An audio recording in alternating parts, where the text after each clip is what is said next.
Magandang gabi sa inyong lahat. Welcome po sa News Up to Date. Ang topic po natin ngayong gabing ito ay tungkol po sa Order of Revocation na inilabas ng Securities and Exchange Commission laban po sa Gen Z AgriVentures Inc. At basahin din po natin kung ano pong parusa ang ipinataw ng SEC laban po sa mga opisyal ng Gen Z AgriVentures Inc. In the matter of SEC EIPD case number 7573 for revocation of Certificate of Incorporation or Registration of Gen Z AgriVentures Inc., SEC registration number 2023-02008 7357-30. Order of Revocation. Gen Z AgriVentures Inc. or Gen Z is a corporation duly registered with the Securities and Exchange Commission on February 22, 2023 under company registration number 2023-02008-7357-30 and with principal office located at Gen Z, Makati Building, West Makati, 1417 Ocampo Street, San Antonio, Makati City. Its primary purpose as stated in its Articles of Incorporation or AOI is as follows: to engage in, conduct, and carry on the business of buying, direct selling, distributing, online marketing at wholesale import and export insofar as may be permitted by law all kinds of online products business, agricultural products such as but not limited, goods, ventures, or otherwise such as but not limited to general merchandise at wholesale and whatever nature relative to the business aforesaid, without acting as broker or dealer in securities, government securities, eligible dealer, investment advisor of an investment company, closed-end or open-end investment company, investment house, transfer agent, commodity or financial futures exchange broker, merchant, financing company, and timeshares or club shares, membership certificate issuers, or selling agents thereof, nor engaging in investment solicitation nor investment taking activity from public investors. Pero yung Gen Z AgriVentures ay nanghihingi at nag-o-offer ng investment sa publiko. Ibig sabihin po, illegal po ang kanilang ginagawang investment solicitation activities kasi wala po silang secondary license. The instant case stemmed sometime in June 2023 when the Commission received numerous complaints, reports, and inquiries that Gen Z, operated by Mr. Homer Concepcion Lim, is actively engaged in the investment taking activities in the guise of its co-partnership program in its egg poultry farming business to the public, a regulated activity which requires prior authority from the Commission. Investigation conducted by the department revealed that Gen Z, without any authority from the Commission, offers a co-partner plans where prospective partners are enticed to invest a minimum capital of 100,000 pesos or more with the promise of monthly gain ranging from 5% to 11% or equivalent to total of 60% or 132% return on investment within the 1-year lock-in period depending on the co-partner plan availed of. As a result of the EIPD's investigation on July 28, 2023, the Commission on Bank issued SEC advisory informing the public that Gen Z is not authorized to solicit investments from the public. Thereafter, the EIPD issued on August 11, 2023 a show cause order against Gen Z, Homer Concepcion Lim, Jo Marie Tubigon Nuque, Mark Carabot Tuwig, Michelle Coquila Santillan, Rodmar Joseph Fernandez Mendoza, and Renato D. Calacat, directing the company to show cause why its certificate of incorporation should not be revoked for serious misrepresentation as to what the corporation can do or is doing to the great prejudice of or damage to the general public. And no administrative sanctions and or criminal charges should be filed against the imposed upon Gen Z for violations of Securities Regulation Code and its implementing rules and regulations and the Financial Products and Services Consumer Protection Act. So tignan naman natin yung sagot ng Gen Z dyan sa mga katanungan nga ng SEC. Consequently, in compliance with the show cause order, Homer Concepcion Lim, Jo Marie Tubigon Nuque, Mark Carabot Tuwig, Michelle Coquila Santillan, Rodmar Joseph Fernandez Mendoza, and Renato Di Calacat filed a 2-page verified answer which contains only a general denial and without any supporting documents, the relevant portion of which is quoted as follows.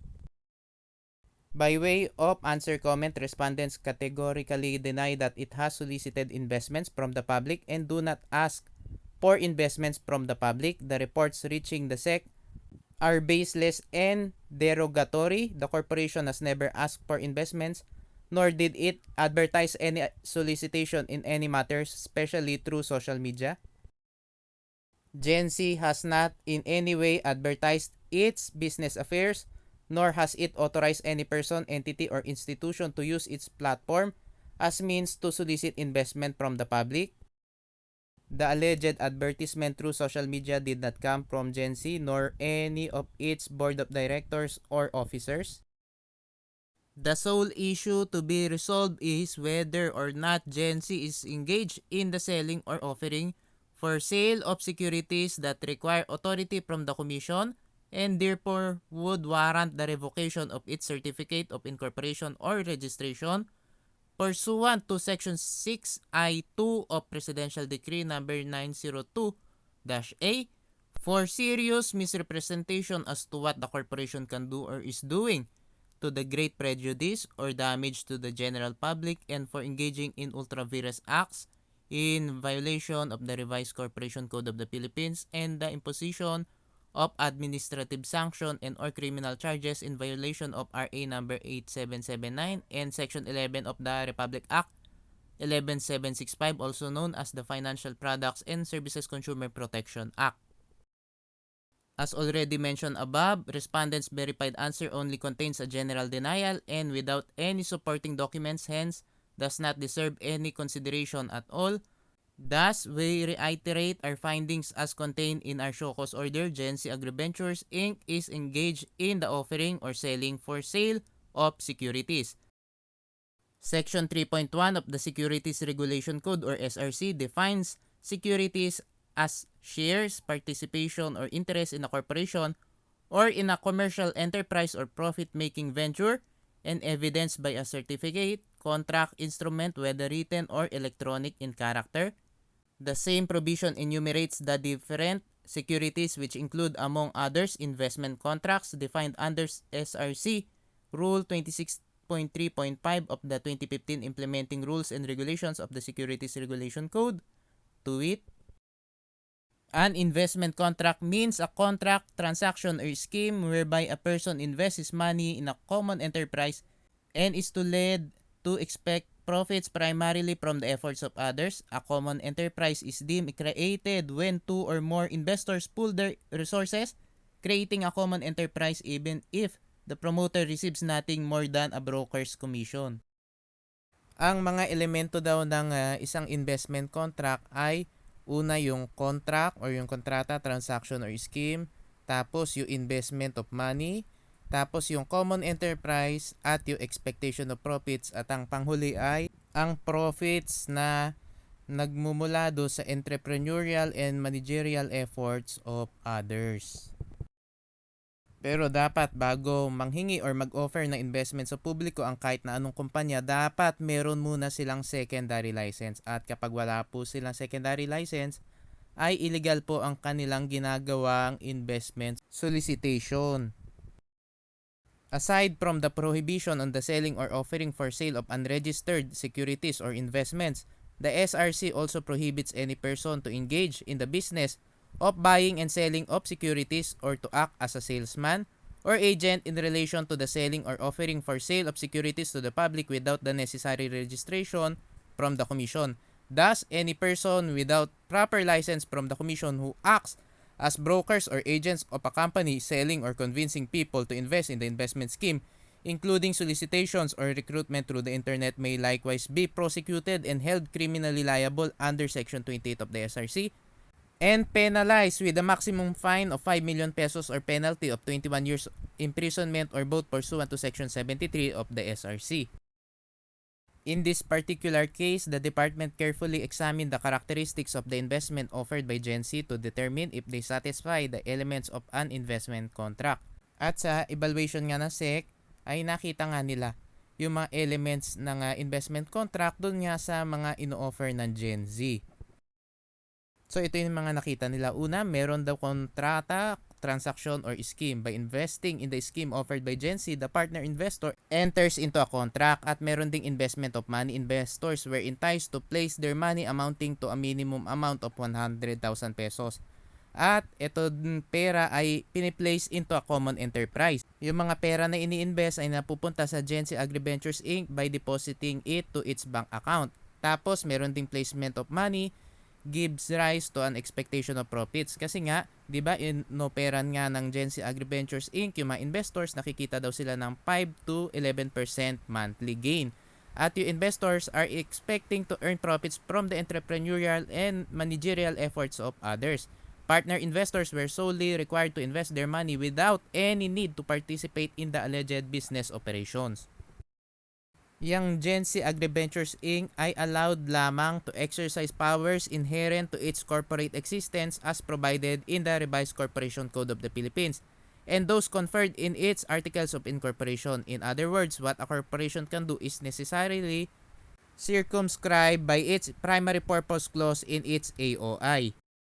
The registration of Gency Agriventures Inc. with the Commission as a corporation only grants the subject entity the authority to engage into purposes stated in its Articles of Incorporation.